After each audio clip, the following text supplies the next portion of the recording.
श्री मनमा गणाधिपीरव समस्त देशवासियों को हमारा प्यार भरा नमस्कार। और आज विनोद प्रहरी यूट्यूब चैनल की तरफ से भक्ति और विश्वास से संबंधित कुछ अद्भुत अलौकिक चर्चाएं हम इस प्रसारण से आप सब तक शेयर करने का प्रयास कर रहा हूं। बोले गुरुदेव महाराज की जय, संत समाज की जय, समस्त भाइयों की जय, गंगा मैया की जय, सबके माता पिता की जय। आइए साथियों, भगवान देवाधिदेव भगवान भोलेनाथ का स्मरण करके विषय की तरफ जो है हम आप सबको लेकर के चलते हैं। भक्ति और विश्वास। साथियों, एक गांव में एक बुजुर्ग बूढ़ी स्त्री रहती थी। वह बहुत ही सरल, साथ ही साथ बड़ी ही भोली थी। वह स्त्री जो थी, जो जैसा कह देता वह मान जाती थी। साथ ही साथ घर में नाती पोते बहू सब भरे हुए थे। भोली दिन भर अपने नाती पोतों को खिलाती थी, इनकी सेवा करती थी। साथ ही साथ वो कभी किसी से झगड़ती नहीं थी। आजकल की तो औरतें हैं भैया, बात बात पे सासू से झगड़ जाती है, बात बात में ननद से झगड़ा कर लेती हैं, देवरानी से कर लेती है, जेठानी से कर लेती हैं, देवर से कर लेती हैं, सास ससुर से तो भैया झगड़ा करती रहती है। जबकि हमारी संस्कृति और सभ्यता नहीं है। देखिए कहानी शिक्षा क्या दे रही, सीख क्या दे रही है, हमें बता क्या रही है, इस कहानी का उद्देश्य क्या है। वह जो भोली थी, वो जो महिला थी, कभी किसी से झगड़ती नहीं थी। साथ ही साथ मंदिर रोज दर्शन करने के लिए जाती थी। आस्था और विश्वास उसके अंदर था। सब पूछे कि भोली मंदिर जाने से क्या मतलब है, क्या फायदा है, क्या लाभ है, क्या मिलता है।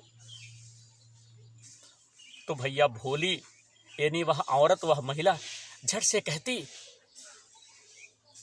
अरे कोई नहीं मिलता, ठाकुर जी तो मिलते हैं। सब भैया उसकी बात सुन करके ठहाके लगाते, हंसते थे और भोली का मजाक उड़ाते थे। आजकल का ऐसा ज़माना है कि अगर आप कोई अच्छा कार्य करेंगे तो लोग आपको कहेंगे कि भैया यार आदमी ठीक नहीं है। अगर आपकी आस्था रहेगी, आपको विश्वास रहेगा और भक्ति की तरफ अगर आपका ध्यान रहेगा, तो लोग आपके ध्यान को भंग करना चाहते हैं। भोली किसी का बुरा नहीं मानती थी कि फला आदमी मुझसे यह कह दिए, वो यह कह दिए। हमेशा भैया खुश रहती थी। साथियों, एक दिन मंदिर के पुजारी को किसी काम से बाहर जाना पड़ा। उन्होंने भोली से कहा कि माई,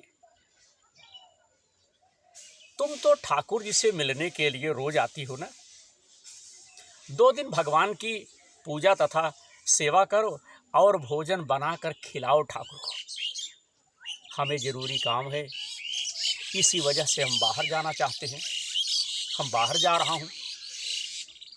2 दिन मंदिर में ही आपको रहना पड़ेगा अपने ठाकुर जी के साथ। जब इस प्रकार से पुजारी ने कहा तो भैया भोली, वह औरत जो थी, वह मान गई। बोली ठीक है, जैसा हमसे बन सकेगा उसी प्रकार से हम ठाकुर जी को खिला दूंगी। साथियों, 2 दिन की तो बात है।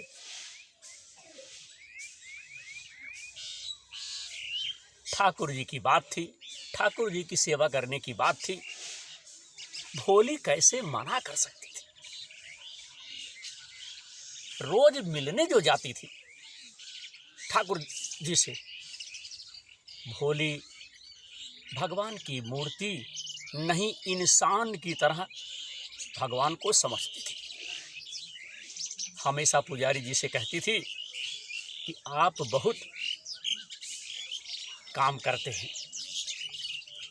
भगवान को रोज नहलाना, कपड़े पहनाना और फिर खाना बना करके खिलाना। भगवान से कह दो अपना काम खुद करें, दिन भर सजे बैठे रहते हैं।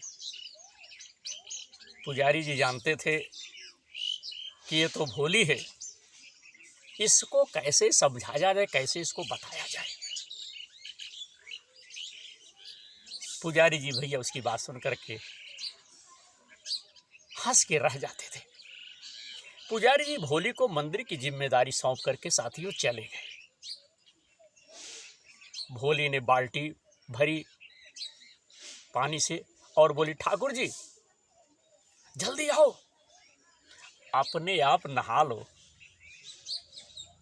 ठाकुर जी आकर के स्नान किया। बोली, कपड़े पहनो जल्दी, और ये चंदन रखा है, तैयार हो जाओ लगा करके। ठाकुर जी ने भैया भोजन कर लिया।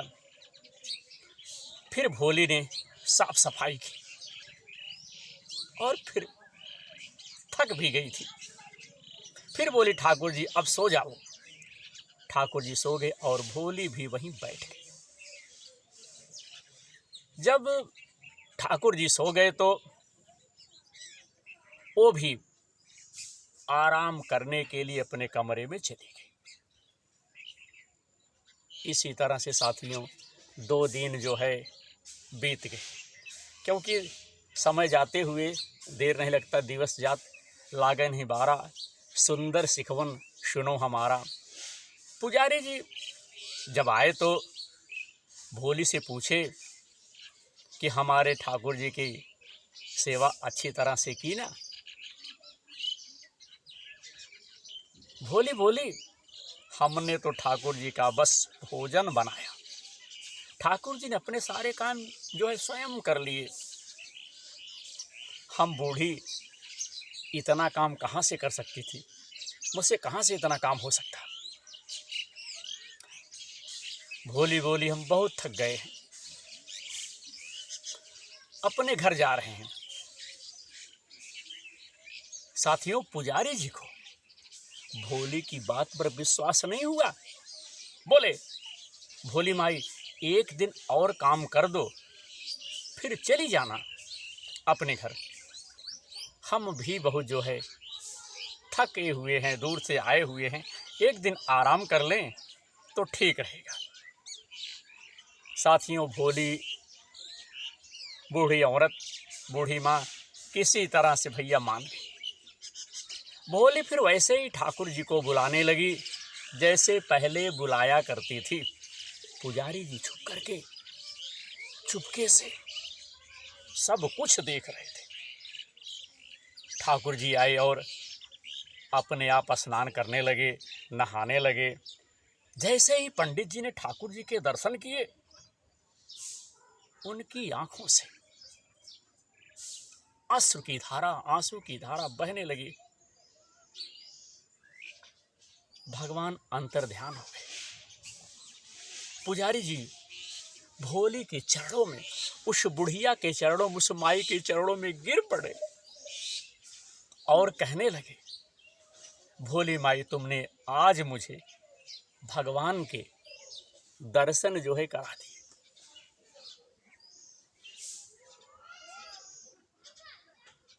उनकी आंखों से साथियों आंसू रुकने का नाम ही नहीं ले रही थी।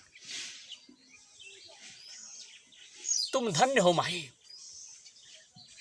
मैंने इतनी सेवा की, मैंने भगवान की इतनी सेवा की, परंतु विश्वास की कमी थी। हमारे अंदर विश्वास नहीं था, विश्वास ही फल होता है। मैंने इतनी उनकी सेवा की, परंतु विश्वास की कमी थी हमारे अंदर। आज मेरी आंखें आपने खोल दी।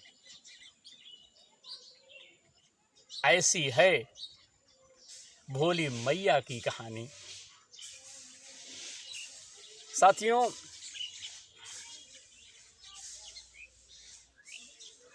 भोले भक्तों के भगवान होते हैं,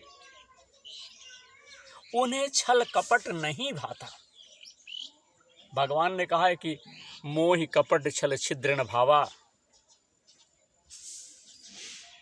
जिनका मन साफ रहता है, निर्मल मन जन सो मोहि भावा। जिनका मन साफ रहता है, जिनका भैया चेहरा दर्पण की तरह साफ रहता है, भगवान उसी से प्रेम करते हैं, उसी को भैया अपना सेवक दास बनाते हैं। तो आज के इस प्रसारण में हमने आप सबको भक्ति और विश्वास से संबंधित एक अद्भुत अलौकिक कहानी विनोद प्रहरी यूट्यूब चैनल की तरफ से आप सब तक शेयर की, जिसका विषय हमने रखा था भक्ति और विश्वास। प्रेम ते प्रकट होई भगवान। अगर आपके अंदर श्रद्धा नहीं, भक्ति नहीं, विश्वास नहीं है तो भैया नाक आप रगड़ते रहिए, ईश्वर की कृपा आप पर नहीं होगी, ईश्वर का दर्शन, ईश्वर की दया आपके ऊपर नहीं होगी। सबसे पहले श्रद्धा रखिए, विश्वास रखिए, भरोसा रखिए, तभी आप आगे बढ़ पाएंगे, तभी आप किसी का दर्शन कर पाएंगे, तभी आप किसी कार्य में सफल हो पाएंगे। और अगर आपके अंदर विश्वास नहीं है तो मैं आपसे वादा करता हूँ कि जीवन पर्यंत आप संघर्ष करते रहिए। संघर्ष का कोई फल नहीं मिलने वाला नहीं, क्योंकि ये धरती मैया है। इस धरती पर अन्न और धन सब हम सबको मिलता है धरती मैया की कृपा से। तो देखते रहिए उत्तर प्रदेश का धार्मिक चैनल, जिसका नाम है विनोद प्रहरी यूट्यूब चैनल। जुड़िए आप सब। धन्यवाद।